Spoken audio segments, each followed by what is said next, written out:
Hello বন্ধুরা, তোমাদের দাদাভাই আজকে সকাল সকাল বাজারে গিয়েছিল। তো চলো বাজার দিয়ে কি কি নিয়ে এসে তোমাদের সঙ্গে একটু ঝটপট শেয়ার করে নিই। তো প্রথমেই নিয়ে এসেছিলো 1 ডজন কলা, আর এই যে দিশি কলমি শাক নিয়ে এসেছিল। তো শাকগুলো খুব ভালো, আর এই শাকগুলো আজকে রান্না করব না, পরের দিন রান্না করব। রাতে কেটে কুটে গুছিয়ে রাখবো। আমি তো এরকম করি, শাকটা আগের দিন কেটে রাখি, রাতে পরের দিন রান্না করি, তাহলে আমার সুবিধা হয়, যেহেতু সকালে রান্না।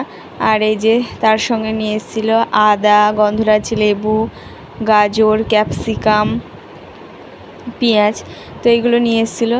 তো এগুলো এখন সব নিচে ঢেলে দিচ্ছি। তো যতটুকু লাগবে ততটুকু নেব, আর বাকিগুলো গুছিয়ে ফ্রিজে রেখে আসবো, যেহেতু আমার এত জিনিস লাগবে না, সেই কারণে।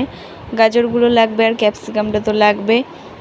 তো তারপর সমস্ত সবজিপাতি কেটে দিতে বললো তোমাদের দাদাভাই। এই যে এখানে নিয়ে এসেছিলো চিকেন, একটা গোটা মুরগি কিনে নিয়ে এসেছিলো, দেশি মুরগি।